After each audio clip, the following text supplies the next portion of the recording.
I go by Dark Veil, and this tale is part of the Grimm Truth. I need you to understand something before I tell you this story, though. Grief doesn't end. You already know that. You've nodded along at funerals and therapy sessions and awkward dinners where someone says, "Give it time," while handing you a casserole you'll never eat. You've accepted it as a kind of spiritual weather forecast, permanent and unavoidable. But here's what nobody tells you. Grief can move. The first time it happened, I woke up standing in my living room at 3:17 in the morning. My feet were bleeding.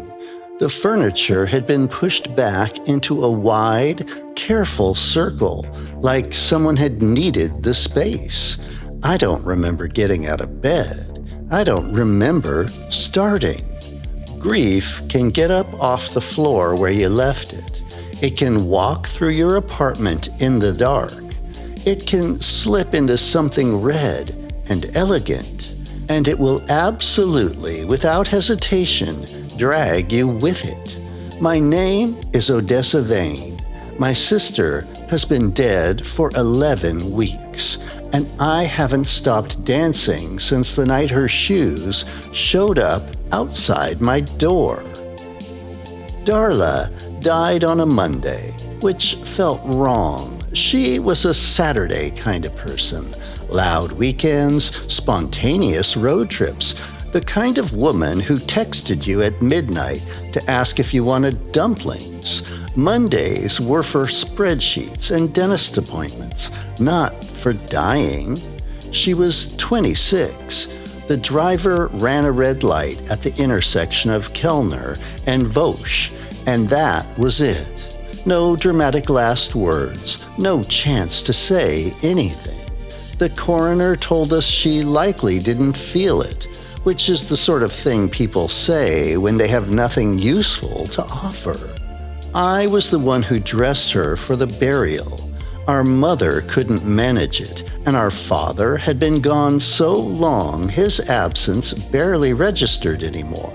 So it was me, standing in a cold room in the funeral home, selecting clothes for a woman who could no longer complain about my choices.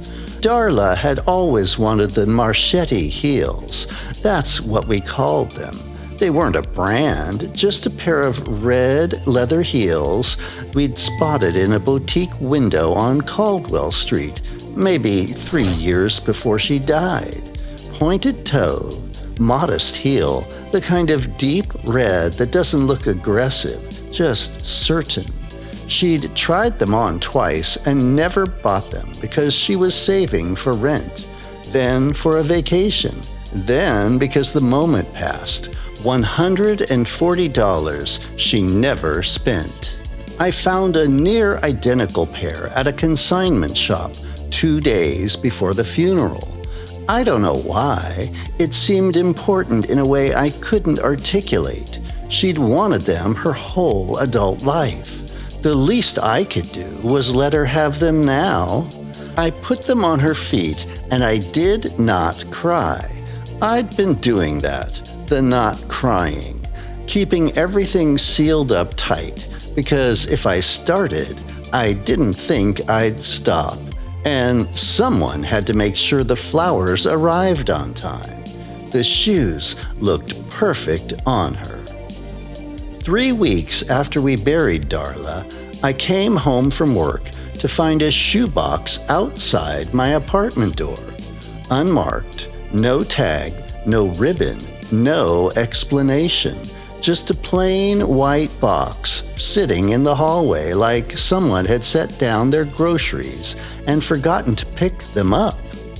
I should have left it there. I want you to know that. I opened it.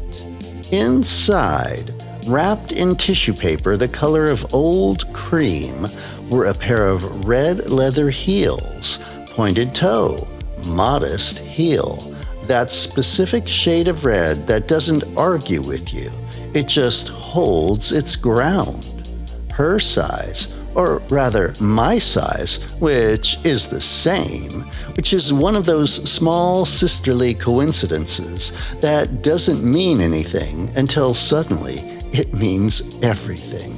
I stood in my hallway for a long time, long enough that my neighbor, Bertrand, opened his door, looked at me, looked at the box, and went back inside without saying a word. Bertrand has excellent instincts. I brought the shoes inside. I told myself I was going to throw them away. I set them on my kitchen table and made tea and stared at them for 2 hours. Then I went to bed. That night, I dreamed of Darla laughing at a big birthday party neither of us had ever attended. I put them on 11 days later, not because I wanted to, because I'd been moving them from surface to surface around my apartment the way you avoid a conversation you know you need to have. Kitchen table to the windowsill, to closet shelf, to dresser. Every time I moved them, I thought, this is the last place. I'll throw them out tomorrow. I came home exhausted on a Thursday night, sat on the edge of my bed, and before I had finished the thought, I was already sliding my foot into the first one. The leather was warm. Leather is never warm unless it's been worn recently. I noticed this and set it aside because the alternative was not something I was ready to examine. For a few seconds, nothing happened. I sat there on my bed, feeling like an idiot in my work clothes and a dead woman's shoes. Then my right foot tapped the floor once. I hadn't done it. I want to be precise about that. My foot moved without consulting me, the way your leg kicks when the doctor tests your reflexes. Automatic. Borrowed motion. Then the memories started. Not like a film, not like a dream, like being physically relocated. I was standing in our childhood kitchen, watching Darla teach herself to crack an egg one-handed because she'd seen someone do it on television. I was 17 and she was 14, and she got shell in the bowl 4 times in a row and laughed every single time. The sound of it was so real. I reached out to touch the counter and I felt my own bedroom wall instead. My body was moving. I could see myself in the mirror above my dresser, swaying, arms lifted, feet tracing patterns I didn't know. But I was also in that kitchen, watching my sister crack eggs and laugh, and I was so grateful to be there that I didn't try to stop. That was the trap, I think. The first time is always the one you want to go back to. The foot tapping started at night, just enough to wake me. My downstairs neighbor, Celeste, knocked on my door after the 3rd night to ask very politely if everything was okay, because she could hear rhythmic movement above her bedroom. I apologized and told her I'd taken up light exercise. She gave me the look that people give you when they're being kind about not believing you. The 2nd week, I woke standing in my living room at 2 a.m. with no memory of getting up. The shoes were on my feet. My coffee table had been pushed against the wall. The 3rd week, I started losing time. Not big gaps, just minutes. I'd be making coffee and then I'd be sitting on the kitchen floor, shoes on, heart going fast, with the specific physical sensation of having just stopped something rather than started it. My toes ached, my calves ached. I learned to check my feet before I checked my phone. My posture was changing. I noticed it first in the elevator mirror at work, standing straighter than I ever had, shoulders back, chin lifted. It wasn't mine. I'd spent 31 years slightly hunched over a keyboard. Darla was the one who stood like she expected to be looked at. Then one morning, I caught myself laughing in the kitchen and didn't recognize the sound. Brighter, lighter. It fell out of my mouth, and I stood there holding my coffee, waiting to hear who it was. The building manager called me that same week. He told me, in the gentle tone of someone who has had this conversation before and hated it every time, that multiple residents had reported hearing what sounded like someone dancing in the 4th floor hallway at night. He asked if I had any information. I said I didn't. He told me he'd pulled the security footage. He turned the monitor toward me. It was 3:17 a.m. I was in the hallway, not dancing, practicing. I watched myself stop, rewind 3 steps, correct my posture, and begin again. Patient, methodical, like someone drilling a sequence they needed to get exactly right. The building manager sent me a still frame from the footage before I left. I haven't deleted it. I don't know why. Here's the thing about the accident I have not said yet. Darla called me that afternoon. I didn't pick up. I was in a meeting that could have waited, and I let it go to voicemail, and I told myself I'd call her back after dinner. Her voicemail was 22 seconds of her telling me she was in the neighborhood and asking if I wanted to get dumplings. I never called back. The shoes knew this. I don't know how to say that in a way that doesn't sound like I've lost my grip on reality, but I've decided that's a concern for a later version of myself. The shoes knew because the dances started changing. Less birthday parties and childhood kitchens, more of that Monday, the call I didn't take, the intersection of Kelner and Voch, viewed from some angle I'd never actually stood at, from a height that made no sense. The more I fought the movement, the harder it pushed. I have bruises on my arms from where I grabbed the doorframe, trying to stop. I pulled a muscle in my left hip during a session that lasted, according to my phone, 40 minutes, though I remember maybe 3 of them. During one of those sessions, I heard myself say it, my own voice, somewhere below the movement and the noise. Please, I'm sorry, please. Over and over like a rhythm underneath the rhythm.